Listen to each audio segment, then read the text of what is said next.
Hello स्वागत छ तपाईलाई फेरि सरल च्यानलमा। आज हामी वर्डप्रेसलाई चाहिँ कसरी cPanelमा इन्स्टल गर्ने भनेर ट्युटोरियल्स हेर्नेछौँ। यो भन्दा अघिल्लो मैले ट्युटोरियल्समा चाहिँ हाम्रो लोकल होस्टमा चाहिँ कसरी वर्डप्रेस इन्स्टल गर्ने भनेको थियो।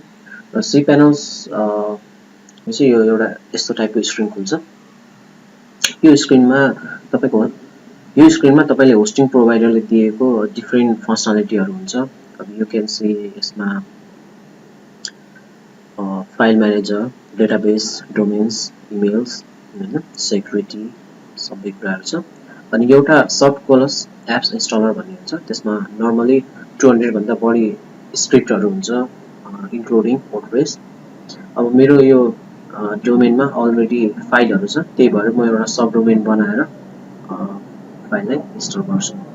र मेरो सबै फाइल स्टोर हुने ठाउँ भनेको चाहिँ public_html भन्ने हुन्छ। यसमा मेरो अलरेडी फाइलहरु छ, त्यही भएर चाहिँ जुन मेरो यो डोमेनमा देखिरहेको छ त्यो डोमेनमा आइरहेको छ। अब त्यसैले मैले सबैभन्दा पहिले एउटा सब डोमेन क्रिएट गर्छु, जसमा चाहिँ मैले इन्स्टल गर्छु, वा सब डोमेन भन्दा पनि जस्तै मैले डाइरेक्टरीमा इन्स्टल गरे पनि हुन्छ। मेरो मेन डोमेनकै /डाइरेक्टरीमा गर्छु। अब मैले सफ्टवेयर इन्स्टल गर्नलाई चाहिँ वर्डप्रेस सफ्टवेयर मैले चुज गरे।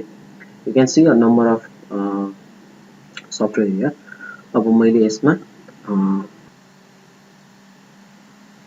र मैले अब इन्स्टल नाउ चुज गरे र अब यहाँ डिफरेन्ट कम्पनीहरु छ। मैले अब यसमा which version you want to install हैन, सबभन्दा लेटेस्ट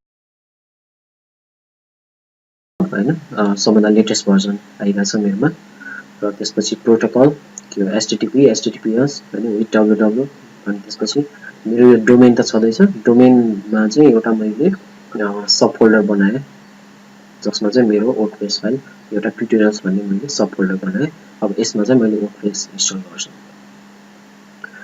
र लोकल होस्ट जसले चाहिँ यसमा चाहिँ हामीले डेटाबेस बनाइराख्नु पर्दैन, अटोमेटिकली त्यो कुराहरु चाहिँ cPanel ले ह्यान्डल गर्छ। र मैले अब साइट नेम राख्ने, मैले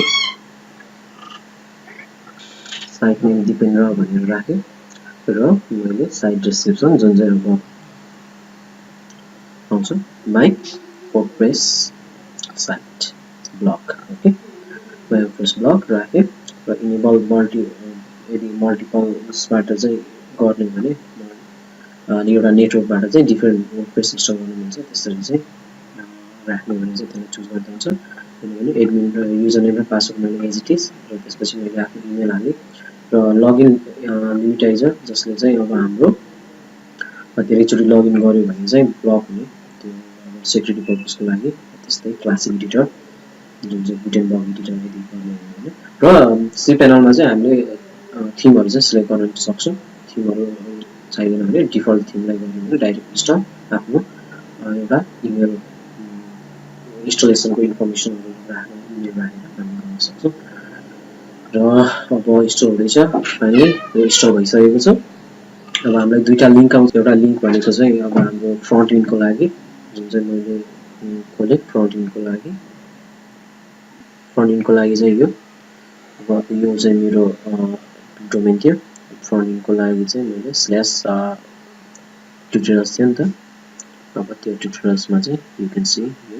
र यो ब्याक एन्ड जसमा चाहिँ अब हामीहरुको फ्रन्ट एन्डको साइट 2020 इन्स्टल भइसकेको छ। र यो चाहिँ ब्याक एन्डको लागि अलिक टाइम लाग्दैछ। र फाइनली अब यो चाहिँ ब्याक एन्ड साइट, र यसबाट चाहिँ हामीले डिफरेन्ट कम्पोनेन्टहरु एड र गर्न सक्छौं। र हामीले public_html हेर्यो भने त्यहाँ एउटा फोल्डर बनेको छ ट्युटोरियल्स भन्ने, यसमा चाहिँ हामीहरुको वर्डप्रेस फाइलहरु चाहिँ इन्स्टल भएको छ। Finally, that's all for today. Finally, subscribe to our channel.